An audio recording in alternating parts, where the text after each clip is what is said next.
Salut chers frères et sœurs dans l'islam, que la paix de Dieu soit sur vous. Nous sommes à la 4e phase de notre émission, de notre thème. Mohammed peut-il sauver une âme? Donc je vous demande pour continuer le voyage avec nous, de bien vouloir garder votre Coran, la Bible et le Tafsir Ibn Kathir, et aussi les deux Sahih, c'est-à-dire les deux hadiths de Muslim et Bukhari. Bonne écoute. Je prie pour que le Seigneur puisse ouvrir nos oreilles spirituelles pour qu'on puisse entendre sa voix et que les embargos de cette religion islamique soient ôtés de notre vie spirituelle pour qu'on puisse voir Dieu dans sa plénitude. Parce que sans que Dieu ne soit notre poursuite, sans que Dieu n'habite en nous, on va tout faire, mais on ne peut pas rentrer au paradis. Mais après la mort, on ne peut plus rien. C'est trop tard. Voilà pourquoi notre combat, c'est que vous tous, vous puissiez voir la vérité. Et voyant la vérité, je vous en prie, mes frères et sœurs, de ne plus continuer dans l'endurcissement du cœur et d'accepter, chercher, toucher du doigt. Ne laissez pas que vous soyez encore manipulés quand disent Dieu est devenu homme. Est-ce que Jésus est Dieu? Est-ce qu'il est vrai Dieu? Mais en disant tout ça là, vous continuez à végénérer dans le péché. Et voilà qu'aucun péché ne peut rentrer dans le royaume de Dieu. On tourne en rond. Mais on ne peut, on dit il y a un seul Dieu, et c'est Mohammed qui est le prophète. Mais dans tout ça là, est-ce que vous avez expérimenté personnellement la plénitude de Dieu? Est-ce que vous avez expérimenté la vie de Dieu? Non. Sinon, pourquoi ne pas chercher à comprendre comment Dieu sauve l'homme? Comment il fait? Parce que lui, celui-là que vous suivez, il n'a jamais entendu Dieu parler directement. C'est comme ça que vous ne pouvez pas entendre Dieu parler. Vous ne connaissez pas celui que vous adorez, mais on vous dit d'endurcir votre cœur. Que le Seigneur nous aide. Notre émission, c'est pour nous amener à comprendre, à voir, à toucher et à découvrir qui est vraiment Dieu. Donc notre thème, on va poursuivre dedans, c'est Mohammed peut-il sauver une âme? Nous sommes à la 4e phase. Le premier chapitre, c'est-à-dire premier sourate, qu'on appelle Coran Al-Fatiha, c'est un Coran qui fait la louange d'Allah et aussi la prière.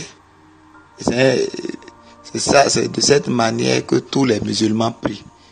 Maintenant, regardez, on va rapidement lire le verset 6 de Al-Fatiha.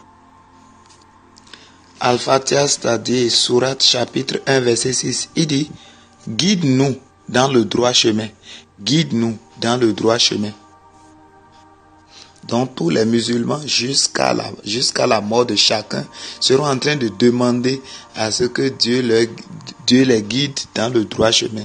Maintenant voici ce que Tafsir Ibn Kathir a dit concernant ce verset. Voici la vraie version de ce verset.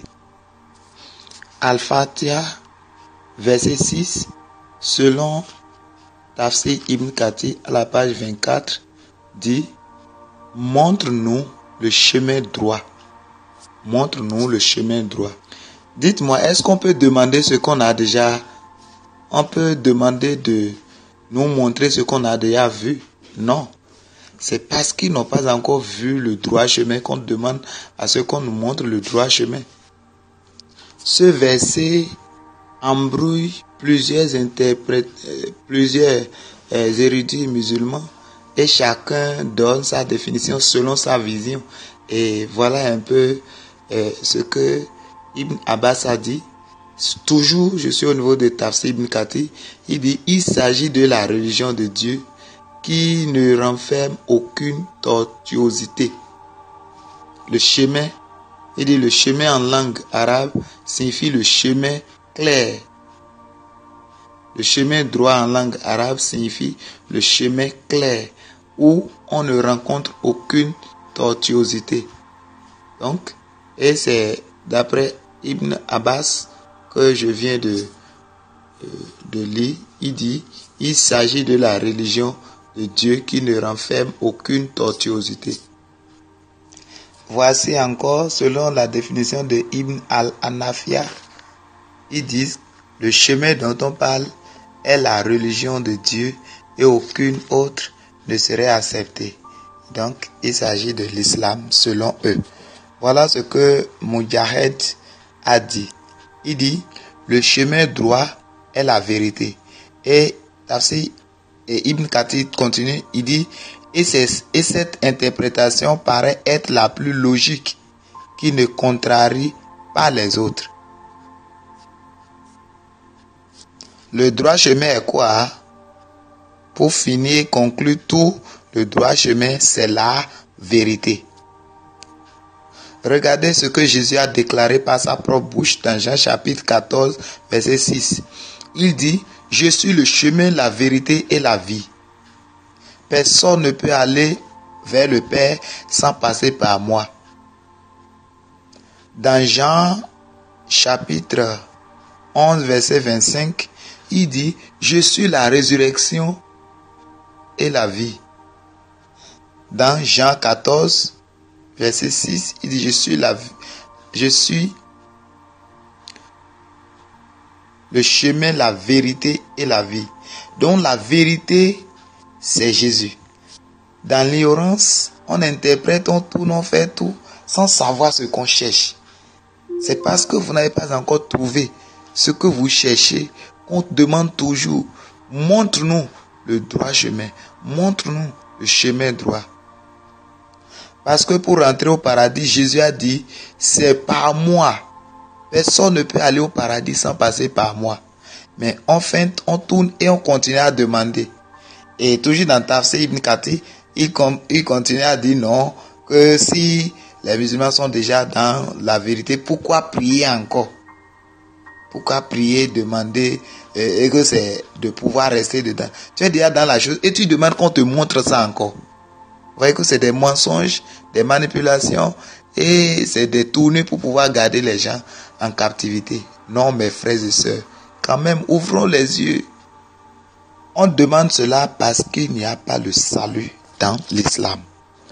Regardez, parce que tout, on a dit, même si tu fais l'aumône, tu vas à la Mecque, et tu fais la prière 5 fois par jour, et que tu fais le jeûne, carême, tout cela, les 5 piliers de l'islam, c'est peut-être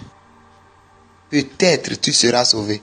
Regardez ce que Surat chapitre 22, verset 77 dit. Coran al-Hajj, c'est-à-dire le pèlerinage, ou bien Surat chapitre 22, verset 77 maintenant dit, ô vous qui croyez, inclinez-vous, prosternez-vous, adorez votre Seigneur et faites le bien. Peut-être réussirez-vous. Peut-être réussirez-vous. Il n'y a pas d'assurance pour le salut de vos âmes. Peut-être réussirez-vous. Regardez encore ce que Surat chapitre 66 verset 8 dit. Surat 66 verset 8. Ô vous qui avez cru, repentez-vous à Dieu d'un repentir sincère. Il se peut que votre Seigneur vous efface vos fautes et qu'il vous fasse entrer dans des jardins sous lesquels coulent les ruisseaux, le jour où Dieu épargnera l'ignominie au prophète et à ceux qui croient avec lui. Leur lumière courra devant eux et à leur droite. Ils diront, Seigneur, parfais-nous notre lumière et pardonne-nous, car tu es omnipotent. Il se peut que il n'y a pas d'assurance, il n'y a pas le salut. Mes frères et sœurs, ne perdez pas votre temps. C'est sincère, je vous parle du fond du cœur, parce que j'ai fouillé les documents, il n'y a pas le salut dans l'islam. Beaucoup disent qu'ils aiment Jésus et qu'ils croient à tous les prophètes. Bien. Et que même quand Jésus partait, il a annoncé la venue de Mohammed. Regardez comment cela s'est passé. C'est dans Sourate, chapitre 61, verset 6, qui dit ceci. Et quand Jésus, fils de Marie, dit, « Ô enfants d'Israël, je suis vraiment le messager d'Allah envoyé à vous, confirmateur de ce qui, dans la Torah, est antérieur à moi, et annonciateur d'un messager à venir après moi, dont le nom sera Ahmad. Puis, quand celui-ci vint à eux avec des preuves évidentes, ils dirent, c'est là une magie manifeste. J'ai fait mon enquête et j'ai demandé à beaucoup de musulmans, Ahmad, c'est dans quelle langue? Ils me disent, c'est en arabe. Mais est-ce que Jésus a parlé arabe quand il était sur la terre? Non. Il n'a jamais appelé le mot Ahmad de sa bouche. Ça n'existe nulle part. Maintenant, on demande à nos amis de nous montrer dans la Bible où Jésus l'a dit. Mais ils ne trouvent pas. Ils trouvent Jean chapitre 14 que nous allons étudier rapidement. Mais encore, je vois Abdul Majid et sa troupe qui troublent les gens et ils disent non, que Moïse a annoncé l'arrivée de Mohammed dans Deutéronome chapitre 18 verset 18, même dans Cantique des Cantiques, il s'agit de Mohammed, même dans Daniel.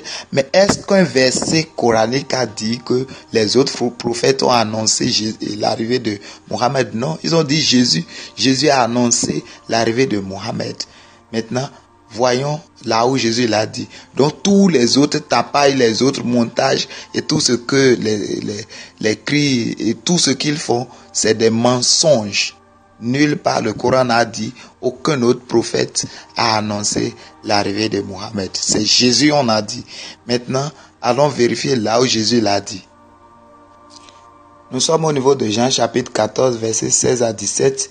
Verset 16 dit, « Et moi je prierai le Père, et il vous donnera un autre consolateur, afin qu'il demeure éternellement avec vous, l'esprit de vérité que le monde ne peut recevoir. » C'est verset 17. « Parce qu'il ne le voit point et ne le connaît point. Mais vous, vous le connaissez, car il demeure avec vous et il sera en vous. » Voici comment les gens mentent. Est-ce que Mohammed est éternel? Non, lui il est déjà mort et il pourrit dans le tombeau. Mais ici on a dit, ce consolateur sera éternel. Deuxième question, on dit, c'est le consolateur. Jésus a promis ce consolateur-là au moment de la vie des disciples. Mais regardez combien d'années après Mohammed est venu. 600 ans après. Maintenant, dites-moi, est-ce que ces disciples sont restés jusqu'à 600 ans pour que Mohammed soit leur consolateur? Est-ce que Mohammed les a consolés? Mensonge. Dans le verset qu'on vient de lire encore, on dit ce consolateur demeurera en vous. Ça va rester en vous. Est-ce que Mohammed est resté dans quelqu'un? Il est charnel. Et on continue à dire, l'esprit de vérité que le monde ne peut recevoir parce qu'il ne le voit point. Est-ce que les gens n'ont pas vu Mohammed? Ils l'ont vu. Mais on dit ce consolateur qui va venir, le monde ne peut pas le voir. On ne peut pas voir le consolateur dont on parle. C'est de mensonges. Ils vous ont menti. Nulle part cela n'existe. C'est des pièces montées. Et c'est monté par Othman. C'est pas Othman. Celui qui a écrit le Coran, ce n'est pas Mohammed qui a écrit le Coran. Vous voyez mes chers frères et sœurs dans l'islam, c'est des mensonges. On vous manipule. Je vous en prie, cherchez et vous verrez qu'on vous a trop eu. C'est l'heure de la vérité. Que le Seigneur vous aide, qu'il vous bénisse, qu'il vous donne la capacité d'ouvrir les yeux pour pouvoir chercher et connaître la vérité. Et gagner l'amour de Dieu, parce que vous n'avez jamais expérimenté l'amour de Dieu. On vous dit que Dieu existe, c'est de la bouche. Que la paix de Dieu soit avec vous.